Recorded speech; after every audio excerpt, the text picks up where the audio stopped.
दोस्तों 26 जून को हर साल जो है आलमी यौम हिरासती तशद्दुद के शिकार लोगों के साथ इज़हार यकजहती किया जाता है। और उसकी वजह यह है कि जितने भी लोग कहीं ना कहीं दुनिया भर में जहां मौजूद होते हैं और वो पुलिस हिरासत में या फिर किसी भी इदारे के हिरासत में होते हैं, उनसे तफ्तीश के हवाले से जब तशद्दुद किया जाता है, उनको ज़हनी और जिस्मानी अजियत दी जाती है और कभी कभी कभार जो है वो अपनी ज़िंदगियाँ भी गंवा देते हैं। उनके साथ एक इज़हार हमदर्दी भी होता है और एक प्रेशर भी रेज होती है कि दुनिया भर की जितनी भी रियासत है, जहाँ पर भी केट कन्वेंशन जिन्होंने साइन किया है, उनको चाहिए कि वो टॉर्चर को जो है क्रिमिनलाइज करें, ताकि जो मुल्की सतह पर इदारों के हाथों लोगों के इस्तेसाल होता है या फिर जुल्म और जबर होता है, उनकी भी बासपुर्स हो और कोई भी इदारा किसी भी शख्स के बुनियादी इंसानी हकूक़ के पामाली का ज़िम्मेदार ना बने। चूँकि पाकिस्तान ने 2010 में केट कन्वेंशन पर साइन किया, मगर अफसोस की बात यह है कि 10 साल गुजरने के बाद भी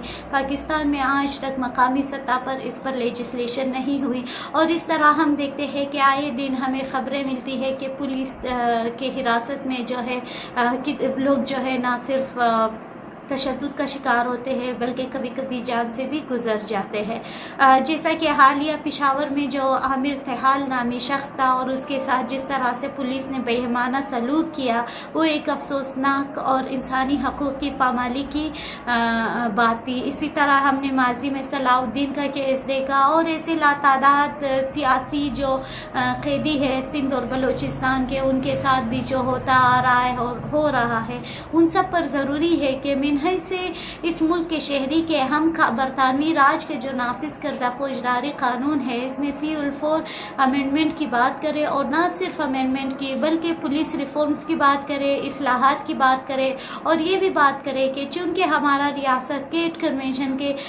दस्तखत गुजारों में से है, इसलिए वो फी 4 जो है हिरासती तशद्दुद को क्रिमिनलाइज करे ताकि कोई भी शख्स किसी भी शख्स के हकूक़ की पामाली ना कर सके। शुक्रिया।